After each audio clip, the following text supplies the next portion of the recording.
Mari kita koreksi secara total cara kita beragama selama ini. Ketika kita masih merasa terpaksa menjalankan agama, apalagi menjalankan agama cuma karena berharap pahala, takut siksa, sebetulnya sudah cukup untuk menilai diri kita bahwa kesadaran beragama kita belum meningkat. Saya sudah melakukan riset. Karena saya ilmuwan, saya selalu berbasis data. Dan hari ini saya juga akan banyak berbicara data. Supaya tidak terjebak oleh hoax. Saya sebagai peneliti, saya tergabung dengan teman-teman dari seluruh dunia yang sama-sama melakukan penelitian untuk bidang-bidang tertentu. Kebetulan kalau saya punya keahlian di bidang semikonduktor. Riset saya lebih banyak berbicara tentang material elektronika. Tetapi karena saya juga berkecimpung di dunia neuroscience. Neuro itu berarti sel-sel otak, science itu berarti pengetahuan. Bagaimana memberdayakan diri sehingga diri yang luar biasa ini ya berdaya dalam kehidupan. Saya juga masuk dalam jaringan riset-riset yang semacam itu. Jadi jangan heran kalau saya kadang-kadang berbicara data. Data pertama yang ingin saya sampaikan dari riset sederhana saya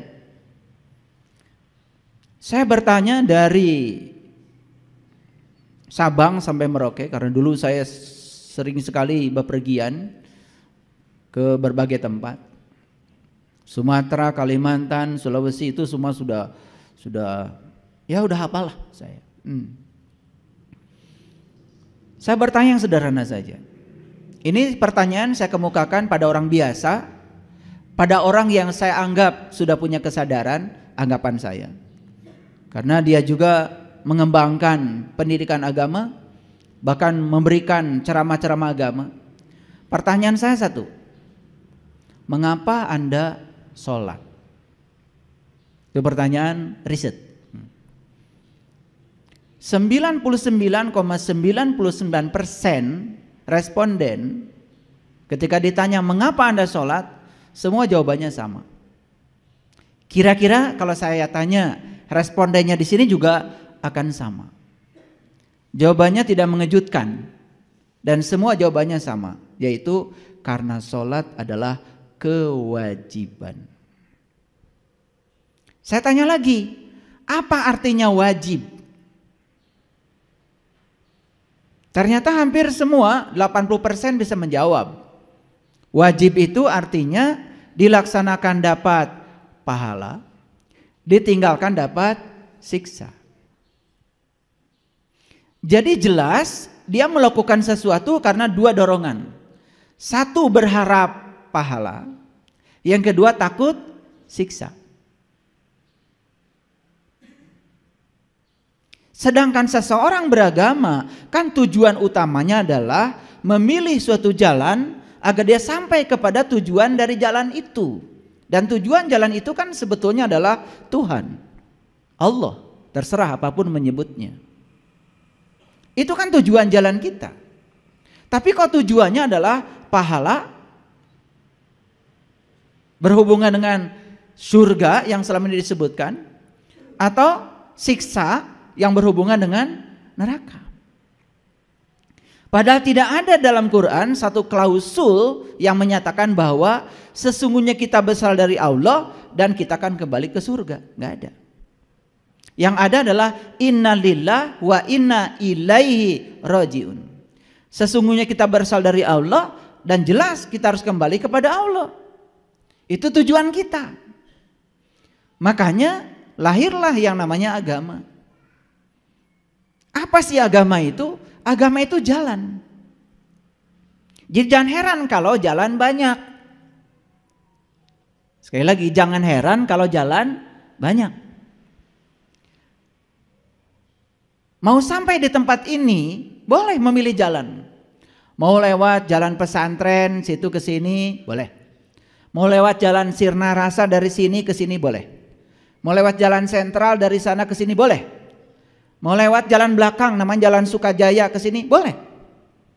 Jadi ke sini saja seingat saya jalan ada jalan sentral, ya, jalan pesantren, jalan Sirna Rasa, jalan Sukajaya, ada 4. Siapa yang akan sampai duluan di sini?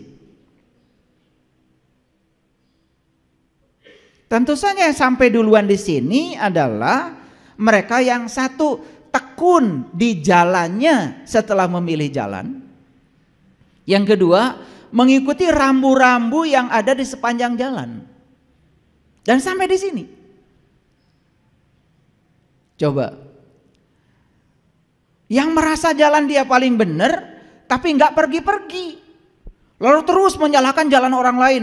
Jalan yang benar Sukajaya, sentral salah, jalan pesantren salah, jalan Sirna Rasa salah, jalan saya paling benar. Tapi dia nggak jalan-jalan, diem aja merasa jalannya paling benar. Nyampe nggak? Nggak nyampe di sini. Jadi bagi saya agama itu jalan. Karena agama jalan, ya sudah, tekun saja di jalan yang sudah kita pilih. Toh kita juga sudah ditakdirkan ayah ibu kita mengambil jalan ini. Bukan kebetulan kita juga lahir dari ayah ibu yang jalannya itu. Berarti kita memang data karmanya harus meneruskan jalan itu. Gak masalah, yang penting tekun di jalan itu. Paham maksud saya? Oke. Cukup gak kita memilih jalan? Ya gak cukup. Yang kedua, kita harus punya pengetahuan tentang rambu-rambu jalan. Makanya di setiap agama disediakan yang namanya kitab suci. Jadi kitab suci itu adalah rambu-rambu, disebutnya juga petunjuk jalan. Siapa yang akan sampai di tujuan? Yang akan sampai di tujuan adalah mereka yang satu, bisa membaca petunjuk jalan dengan benar. Yang kedua, mengikuti petunjuk jalan juga dengan benar. Siapa yang akan tidak sampai di sana? Dia sudah jalan, tetapi dia salah membaca petunjuk jalan. Nyampe gak di sini? Gak nyampe. Ini saya bikin ilustrasi dulu supaya otaknya mengalami warming up. Karena otak setiap manusia itu harus ada pemanasan dulu. Olahraga itu harus ada pemanasan. Sama ngaji juga harus ada pemanasan. Ini pemanasan dulu supaya panas otaknya sehingga nyambung nanti. Jadi harus ada jalan, setuju ya? Harus ada petunjuk jalan. Gimana caranya supaya kita tidak gagal dalam membaca petunjuk jalan? Maka di situ harus ada penuntun jalan. Ulangi, jalan, petunjuk jalan, kemudian penuntun jalan. Nah, penuntun jalan itu adalah orang yang sering berjalan di jalan itu, terbukti dia sudah sampai di tujuan karena dia sudah tahu cara membaca petunjuk jalan. Itu yang disebut dengan penuntun jalan. Nah, zaman dulu ya, penuntun jalan itu adalah para nabi, para rasul, para bijak, para suci, para mursyid, para guru-guru itu. Dalam konteks kekinian tentu saja jangan khawatir. Karena Allah sudah menjamin di setiap zaman, di setiap kondisi Allah itu akan mengutus utusannya yang sesuai dengan bahasa kaumnya. Walaupun statusnya beda, tentu saja bukan rasul lagi, bukan nabi lagi, karena gelar itu sudah selesai. Berikutnya tentu saja yang dibutuhkan bukan gelarnya, tetapi peran dia membawa kita supaya kita tidak salah jalan. Clear sampai sini? Ulangi, ada jalan, ada penuntun jalan, ada petunjuk jalan. Cukup? Gak cukup. Ya harus ada kendaraannya dong. Mana kendaraannya? Nih kendaraan.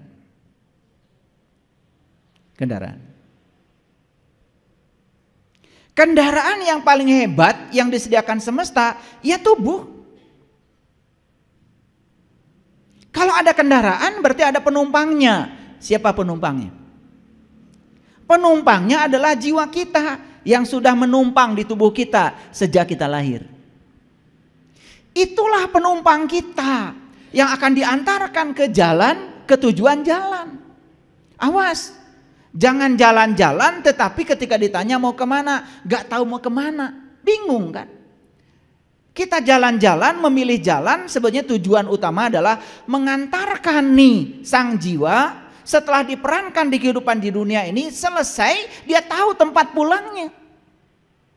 Gitu. Jadi harus ada kendaraan jelas. Yang kedua harus ada penumpangnya. Buat apa kendaraan kalau tidak ada penumpang yang mau diantarkan? Yang ketiga harus ada supirnya. Siapa supirnya? Allah sudah menyediakan di sini yang namanya otak, yang namanya pikiran. Itulah supir kita. Supir kita. Tapi selama ini kita itu melakukan perjalanan sudah lelah berpuluh-puluh tahun. Kenapa? Karena kendaraan ini membawa penumpang, tapi penumpang yang ada di sini tidak pernah dianggap. Supirnya sibuk sendiri. Nyupir ke sana, nyupir ke sini, nyupir ke sana, nyupir ke sini. Supir ini sibuk sendiri, tidak pernah nanya penumpangnya mau diantarkan kemana. Kira-kira ilustrasinya begitu perjalanan kita selama ini. Lalu sampai sekarang kalau ditanya, sudah berapa persen perjalananmu? Bingung. Bingung. Karena supir gak pernah nanya penumpangnya. Makanya supir ini harusnya tanya penumpang. Penumpang, kamu mau diantarkan kemana? Kan begitu. Kan gak mungkin ada supir Grab, penumpang masuk, tiba-tiba jalan aja, muter-muter Bandung. Liar tah penumpang. Gak pernah ditanya. Jadi wajar kalau hari ini penumpang ini adalah liar, pusing. Kenapa? Gak pernah ditanya. Diabaikan, ditelantarkan. Lalu pikiran jalan sendiri. Makanya si supir juga lelah. Kenapa? Ini perjalanan sudah panjang, bensin sudah habis banyak, mobil juga hampir mogok. Tetapi yang dituju nggak sampai-sampai, salah sorangan karena supir nggak pernah tanya penumpang. Kira-kira ilustrasi saya terbayang? Oke. Itulah agama. Jadi agama itu sebetulnya adalah jalan. Makanya tidak ada yang punya definisi agama bangsa manapun kecuali satu-satunya bangsa kita yang punya definisi agama. Saya sudah belajar semua tradisi agama. Hanya bangsa Nusantara, leluhur kita yang punya definisi agama yang pasti. Apa itu agama? Agama adalah latihan dasar menempa diri untuk membentuk tata krama dan kehalusan hati nurani, sehingga lahirlah budi pekerti yang terpuji dan akhlak yang mulia. Jadi tujuan agama itu akhlak sebetulnya.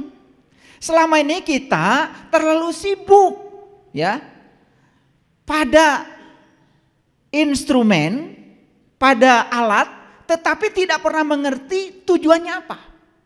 Contoh, kita kan sudah sholat, gitu? Sudah sholat. Kita sibuk sholat. Kalau ditanya apa sih tujuan sholat? Kan sholat itu bukan tujuan. Tuhan tuh gak akan pernah ngitung rakaat sholatmu. Gak akan. Kamu aja yang kegeeran hitung-hitung semua. Gak akan.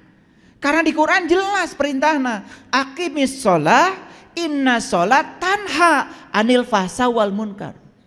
Dirikanlah sholat. Sholat itu adalah instrumen, alat yang bisa mencegah seseorang dari perbuatan keji dan munkar. Jadi artinya kita ini sudah sholat. Kalau tuntas, kita tidak menjalankan perbuatan keji dan munkar lagi. Jadi kalau kita masih melakoni itu padahal sudah sholat, kan artinya sholat kita belum mencapai tujuan. Harusnya kita introspeksi diri. Ada apa dengan sholat saya? Paham? Nah, kalau kalian tidak tahu siapa yang layak untuk ditanya, boleh acungkan tangan. Kalau kalian tidak tahu, satu orang saja, siapa yang layak untuk ditanya? Pakai dalil ya, supaya ngajinya kelihatan. Mau pakai hadis boleh, mau pakai Quran boleh, mau pakai kitab suci apapun gak masalah. Yang penting ada dasarnya. Kalau kita tidak tahu, kita harus tanya siapa. Ayo, acungkan tangan. Silakan. Guru mursyid. Tidak ada di Qur'annya. Silakan. Ini kayaknya guru agama nih. Bener. Udah pakai dalil tuh. Fas'alu ahla zikri in kuntum la ta'lamun. Jika kamu tidak tahu, awas. Yang harus ditanya adalah ahla zikri, ahli ingat. Tanyalah ahli ingat jika kamu tidak tahu. Selama ini ketika kita tidak tahu, tanya siapa? Tanya pimpinan pondok pesantren, gak ada ayatnya. Gak ada. Oh, tanya orang yang banyak pengetahuan, gak ada. Tanya guru mursyid, gak ada. Kalau kamu tidak tahu, tanyalah ahli ingat. Clear? Ini Quran. Fas'alu ahla zikri in kuntum la ta'lamun. Tanyalah ahli ingat jika kamu tidak tahu. Kalau kamu tidak tahu, tanya ahli ingat. Pertanyaannya, ingat siapa? Boleh. Siapa lagi yang bisa menjawab? Siapa ahli ingat menurut kitab suci? Boleh. Yang paling banyak menjawab pertanyaan saya dapat hadiah nanti. Siapa ahli ingat? Allah. Udah mulai salah nih. Gak apa-apa. Karena apa? Yang penting sudah berani menjawab, itu sudah keren.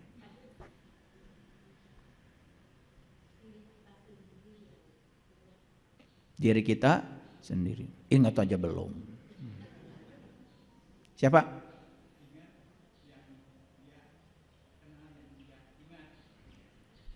Yes. Tapi belum pas jawabannya. Di Quran jelas. Ahli ingat itu di Quran jelas. Gelarnya namanya ulul albab.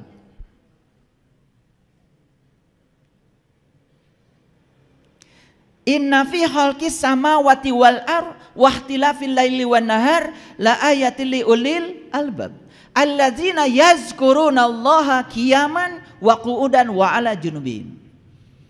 Harus pasti kalau menjawab. Saya dulu dalam pencarian saya, kenapa saya itu tidak betah ya? Di sini udah belajar, kayaknya ini omong kosong, saya pindah ke sini. Karena tidak pasti. Saya tidak mau yang tidak pasti. Karena ketika saya meyakini yang tidak pasti, saya berjudi. Saya tidak mau membiarkan masa depan saya dalam ketidakpastian. Harus pasti. Masa depan saya harus selamat, dan kalau saya mati harus pulang kepada Allah. Harus pasti. Jangan wallahu alam. Harus pasti. Karena membiarkan masa depan kita tidak pasti, itu kan judi. Judi itu kan artinya membiarkan masa depan kita dalam ketidakpastian. Judi yang paling berbahaya adalah membiarkan masa depan kita dalam ketidakpastian. Kalau saya tanya, sholatmu diterima gak sama Allah? Wallahu alam, terserah Allah. Itu gak pasti. Pastikan diterima. Dalam kitab Al-Hikam karya Ibnu Atha, beliau mengatakan, pastikan sholatmu diterima. Apa cirinya? Ciri orang yang sholatnya diterima, ya berubah akhlaknya. Berarti tujuan sholat tercapai. Sederhana kok. Cuman kita tidak pernah mau merumuskan indikator itu. Terlalu sibuk kita dengan rutinitas tanpa ada kepuasan di dalamnya. Agak serius ya ngaji hari ini. Ada banyak-banyak ayat. Saya coba pakai dalil-dalil supaya jauh kita dari persepsi. Ulangi. Kalau tidak tahu tanya siapa? Ahli ingat.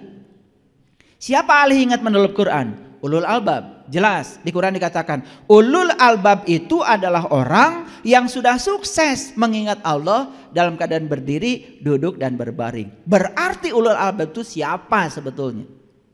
Siapa?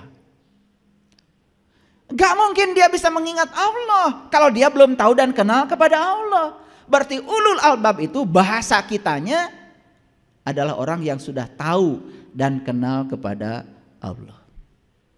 Siapa orang yang sudah tahu dan kenal kepada Allah? Orang yang sudah tahu dan kenal kepada diri pribadinya. Maka di dalam hadis dikatakan siapa yang kenal dirinya, dia kenal Tuhannya. Jadi larinya tetap saja kita harus kenal pada diri pribadi kita yang sejati. Makanya tadi Bunda yang dekat tiang ini mengatakan, tanya diri pribadi. Diri pribadi yang mana? Diri pribadi yang sudah ingat kepada Allah. Kalau diri pribadinya yang belum ingat kepada Allah, gak bisa ditanya. Kalaupun dia memberikan jawaban, jawabannya berdasarkan pikiran. Awas, pikiran bukan kesadaran. Karena pikiran bukan diri kita, tubuh bukan diri kita. Diri kita yang sebenarnya, nama yang sebenarnya adalah kesadaran. Kecuali pikiran yang sudah disinari oleh cahaya ilahi atau cahaya kesadaran. Orang yang semacam itu pikirannya pasti waras. Nah, pikiran yang tidak waras karena belum diterangi oleh cahaya kesadaran disebut pikiran gelap. Bahasa lain pikiran gelap, bahasa psikologinya adalah ego. Yang sering disebut diri palsu. Itu yang membuat hidup kita menderita. Makanya pikiran itu kadang-kadang suka ngarang. Membuat ilusi yang melampaui kenyataan. Pikiran kan suka begitu. Suka ngarang. Faktanya tidak seperti yang dipikirkan. Tapi itulah memang pikiran. Itu ego. Itulah bahayanya ego kalau dibiarkan. Makanya ego sering diibaratkan seperti luka yang menganga di tubuh kita. Kalau kita punya luka yang menganga, sedikit aja kesenggol pasti sakit. Makanya orang yang baperan, tersinggungan, sakit hatian, jelas dia belum sadar. Dia masih dikendalikan hidupnya oleh pikiran gelapnya yang disebut dengan diri palsu. Nah, kalau saya perhatikan di sini, ini wajah-wajah diri palsunya banyak. Kok saya tahu? Saya bisa ukur dari brainwave-nya, gelombang otaknya. Nah, diri-diri palsu itu kalau diukur pakai sensor saya, itu brainwave-nya itu kebanyakan di gelombang beta. Hidupnya menendang dan mencengkram. Begitu mendapatkan yang disenangi, dicengkram habis-habisan. Begitu mendapatkan yang tidak disenangi, ditendang habis-habisan. Orang yang semacam ini hidupnya persis seperti gelombang. Kadang di puncak, kadang di lembah. Kadang di puncak, kadang di lembah. Jadi antara puncak dengan lembah itu terlalu besar amplitudonya. Maka orang yang semacam itu hidupnya penuh dengan penderitaan. Nah, seharusnya bertambahnya usia kita itu dekatkan puncak dan dasar. Dekatkan puncak dengan lembah, dekatkan. Ketika dapat sesuatu yang menyenangkan biasa, ketika mendapatkan yang tidak menyenangkan biasa. Nah, itu sudah mulai sadar. Ini belum, wajahnya masih kayak uka-uka. Makanya kan Nabi Muhammad juga ngasih isyarat. Kalau ingin tahu kepribadian seseorang gampang, pinjemi uangnya. Gitu. Tes, soleh enggak? 3 hari jangan dibayar dulu. Lihat itu. Oh, kalau udah mulai nyorocos. Udah mulai itu. Orang yang sudah sadar, ketika dia tidak bisa membayar pun, dia doakan. Gak apa-apa, jangan dipikirin. Uang saya yang saya pinjamkan tuh gak seberapa. Dibandingkan dengan ayat yang ada di tangan saya tidak akan kekurangan meminjamkan uang kepadamu. Saya bahagia melihat kesusahanmu bisa tertolong dengan uang saya. Gak apa-apa. Saya doakan kau banyak rezeki ya. Gitu. Bahasa yang keluar itu illa kilan salaman salama. Tidak ada yang keluar dari mulutnya kecuali ucapan yang damai dan mendamaikan. Lihat orang-orang tidak berkesadaran. Kamu kurang ajar ya, janji 3 hari. Wah, sudah pencet jika perlu. Ya, jika perlu rampas rumahnya, pakai pengacara. Macam-macam. Nih orang-orang yang repot hidupnya, ruwet. Lihat orang-orang yang kesadaran rendah, punya uang 100 juta, hilang 1 juta, yang dia pikir yang 1 juta terus, yang 99 juta lupa. Udah gila itu. Dan manusia model kayak gini tuh jumlahnya banyak. Kalau di sini mah enggak beda maksud saya.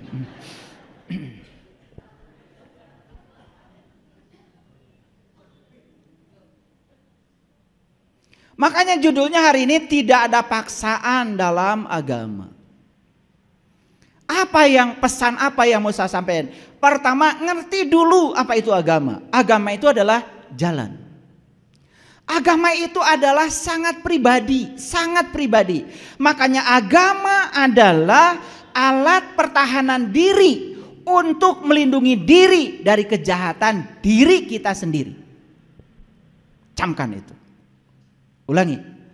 Agama adalah alat pertahanan diri untuk melindungi diri dari kejahatan diri kita sendiri. Tidak ada yang berbahaya di luar dirimu kecuali kamu sendiri. Yang suka waswisu, yang suka waswisu, yang suka berbisik itu bukan orang lain. Yang suka berbisik adalah pikiran gelapmu. Itu yang menyengsarakan hidupmu. Tadi udah mau nolong, udah keluar uangnya. Ada yang bisik dari dalam, enak aja. Yang kerja saya. Mulai mencari pembenaran untuk tidak berbuat. Itulah pikiran gelap. Itulah kita gagal melindungi diri kita dari kejahatan diri kita sendiri. Selama ini kita berparadigma yang keliru. Menganggap orang lain yang berbeda jalan berbahaya bagi tidak berbahaya. Saya kasih tidak berbahaya. Yang berbahaya adalah kebodohan kita sendiri tentang pilihan jalan kita. Yang berbahaya adalah ketidaktahuan kita membaca petunjuk-petunjuk jalan kita. Kebodohan kita adalah kita salah bertanya pada orang. Kita tanya orang yang banyak pengetahuan, padahal tidak ada di Quran syarat itu. Tanya ahli zikri, tanya ahli ingat. Kalau belajar tentang spiritual, tanya orang yang tahu. Siapa orang tahu? Tahu apa? Tahu Allah. Saya ambil satu contoh sederhana. Kan banyak itu ya yang berkembang di masyarakat. Kalau anak umur 7 belum sholat pukul. Ini bertentangan dengan la ikraha fiddin. Jadi pendidikan agama tuh jadi keras. Dan kemudian dipraktikkan di lingkungan pendidikan, di lembaga pendidikan. Makanya tidak heran di lembaga pendidikan yang namanya guru menghukum anaknya sendiri. Guru menghukum muridnya sendiri. Setiap ada kesalahan dihukum. Hukuman itu kegelapan. Hukuman bukan cahaya. Anak kita disekolahkan di lembaga pendidikan tertentu perlu cahaya. Dikasih hukuman tiap hari karena kesalahannya. Berarti anak kita dikasih kegelapan. Dan kita tidak pernah tahu orang tuanya. Hasilnya apa? Anak kita jadi keras. Dan dia akan melakukan hal yang sama kepada generasi berikutnya. Bukankah kita telah mewariskan kebencian dan kekerasan?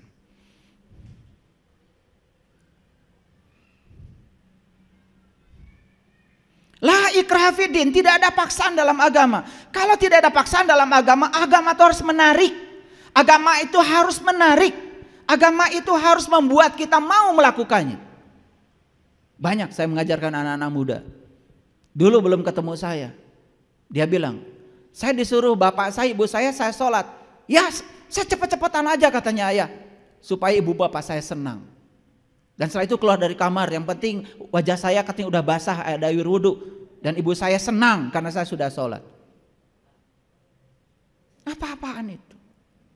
Dan sekarang begitu udah ketemu saya ajarkan apa intisari sholat. Bagaimana cara melakukan sholat supaya ada rasa. Karena Nabi Muhammad mengatakan sholat itu adalah hiburanku. Sholat adalah hiburanku. Bagaimana ketika sholat kita bisa berjam-jam sampai kaki kita bengkak. Karena merasakan kenikmatan penyatuan dengan Sang Ilahi. Bagaimana caranya? Anak-anak yang seperti itu diajarkan oleh saya. Sekarang dia sholat bukan karena kewajiban. Tapi sholat karena kebutuhan. Sholat karena kecintaan. Itulah la ikraha fiddin.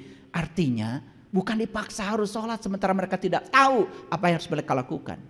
Dan itu yang kita lakukan selama ini. Padahal itu keliru.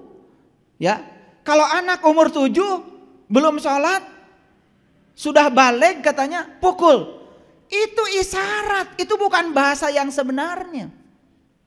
Karena angka 7 di sana ada kaitan dengan 7 kali tawaf, 7 kali sa'i, 7 batu melempar jumroh, 7 ayat Al-Fatihah. Jadi angka 7 di situ tuh sangat luar biasa sebetulnya. Jadi siapa yang sudah balik? Tahu artinya balik? Tahu artinya balik? Apa balik? Hah?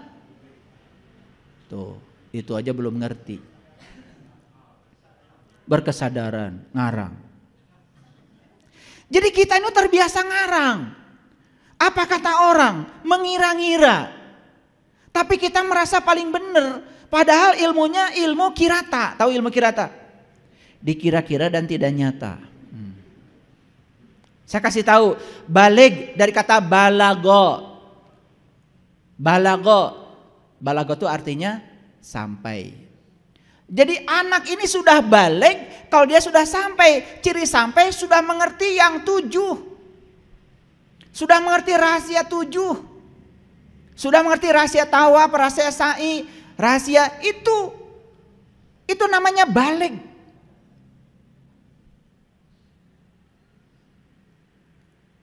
Yang luar biasa lagi, anak kita dalam keadaan tidak tahu apa-apa, dipaksa harus seperti yang orang tua mau.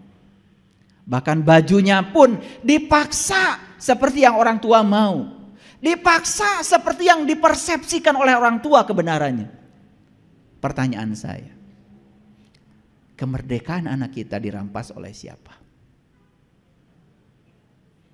Hampir tidak membuka ruang buat anak kita. Kamu mau pilih jalan mana? Hampir tidak dibuka ruang. Gak apa-apa jalannya sesuai dengan jalan kita. Tapi kasih tahu pengertian. Supaya mereka menjalankan sesuatu gak kayak robot. Mereka menjalankan sesuatu dengan senang. Makanya apapun yang dilakukan dengan senang pasti berkembang. Tiket untuk Coldplay yang akan ditayangkan nanti November 2 hari ludes. Coba bayangkan. Kenapa? Karena mereka senang.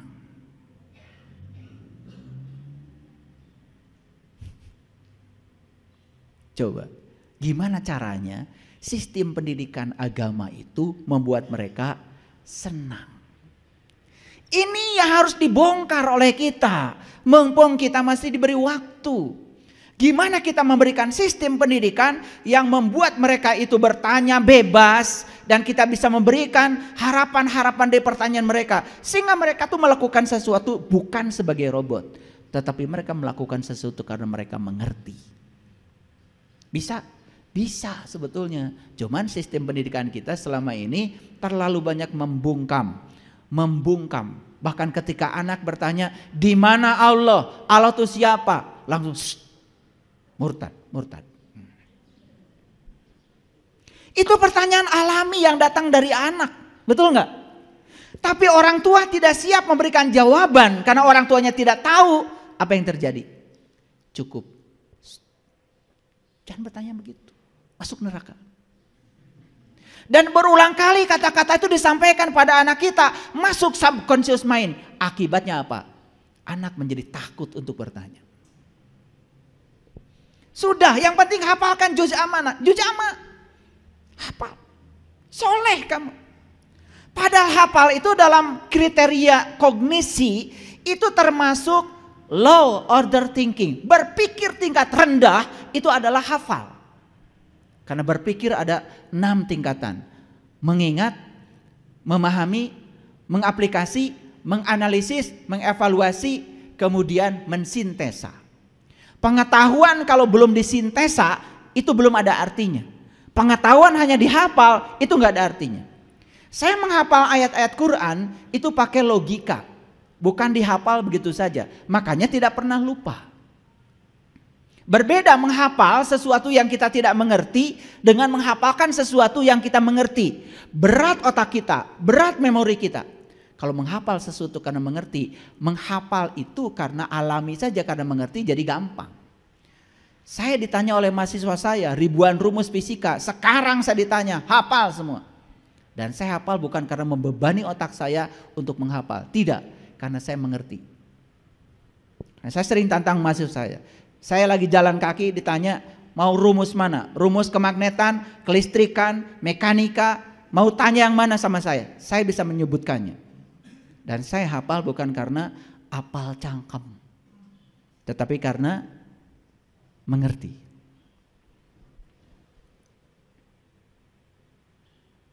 Maaf, dari kecil kita hafal watin, wazaitun, waturisinin, wahadal baladil amin. Hafal.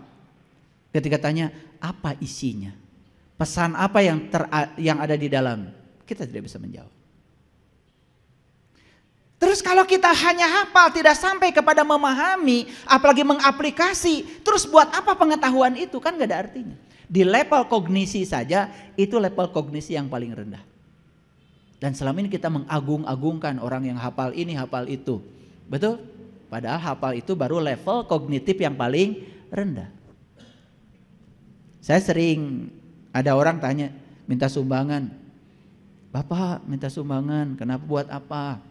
Ini buat di sana Pak, kami sedang mendirikan pesantren hafiz Quran supaya banyak orang yang hafal Quran. Ya udah, saya kasih saran. Saya ingin dengar ada pesantren yang mengamalkan Quran, bukan menghafalkan Quran saja. Menghafalkan bagus, tapi coba ditingkatkan deh. Kalau bisa mengamalkan Bismillahirrahmanirrahim aja udah keren. Coba.